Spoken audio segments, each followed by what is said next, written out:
সুখ নিয়ে এই উক্তিগুলো শুনো। জগতে মাতা ও পিতার সেবা সুখ কর, শ্রমণ ও পণ্ডিতের পরিচর্যা জগতের সুখদায়ক, বার্ধক্য পর্যন্ত শীল নীতি পালন সুখ কর, শ্রদ্ধা প্রতিষ্ঠিত হওয়াই সুখদায়ক, প্রজ্ঞালাভই সুখজনক, পাপ না করাই সুখ বাহ। সুখ কোনো রেডিমেড কাপড়ের দোকানের কাপড় নয়। সুখ পাবে তুমি তোমার কাজের মাধ্যমে, তাই ফলের কথা চিন্তা না করে ভালো কাজ করে যাও, সুখ তো তোমার কাছেই ফলস্বরূপ আসবে। কপালে সুখ লেখা না থাকলে সে কপাল পাথরে ঠুকেও লাভ নেই। এতে কপাল যথেষ্টই ফলে, কিন্তু ভাগ্য একটু ফলে না। সুখের ভাগটা সবাই নেয়, কিন্তু দুঃখের ভাগটা কেউ নিতে চায় না।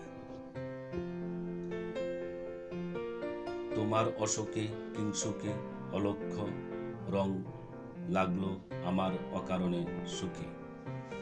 তারাই সুখী যারা নিন্দা শুনে নিজেদের সংশোধন করতে পারে। আমি বৃদ্ধ হতে চাই না, ও বয়সটা সুখকর নয়। বৃদ্ধ হওয়ার সুখ অনেকের মধ্যেই দেখা যায়, কিন্তু সকলে বার্ধক্য সম্পর্কের ভিতর। একজন সুখী মানুষ সাদা কাকের মতোই দুর্লভ। আমার ভালো বন্ধুদের কথা মনে করে আমি যতটা সুখী হতে পারি, অন্য কোনোভাবে ততটা সুখী হতে পারি না। ছোট ছোট জিনিসের মধ্যে আনন্দ খুঁজে নেওয়াই মাঝেই সুখী হওয়ার মূল মন্ত্র নিহিত। সুখী হওয়াটাই জীবনের লক্ষ্য। কখনো নিজের সুখী এমন কিছুর সাথে জড়িয়ে ফেলো না যেটা তুমি কখনো হারিয়ে ফেলতে পারো।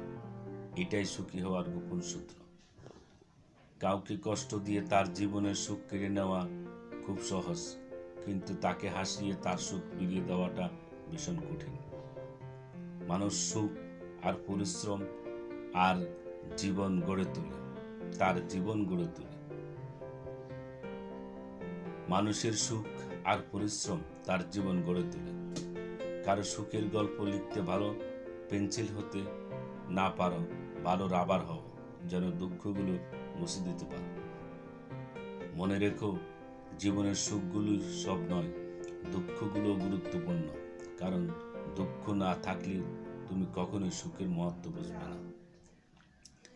সেই মানুষটি কখনো সুখী হতে পারে না যে অন্যের কষ্ট দেখলে নিজের কষ্ট পায়। তোমার প্রজাপতির পাখা, আমার আকাশ ছাওয়া, মুগ্ধ চোখে রঙিন স্বপন মাখা। তোমার চাঁদের আলো মিলায় আমার দুঃখ সুখের সকল অবসান। সফলতা সুখের চাবিকাঠি নয়, বরং সুখ হলো সফলতার চাবিকাঠি। আপনার কাজকে যদি আপনি মনে প্রাণে ভালোবাসতে পারেন, অর্থাৎ যদি আপনি নিজের কাজ নিজে নিয়ে সুখী হন, তবে আপনি অবশ্যই সফল হবেন।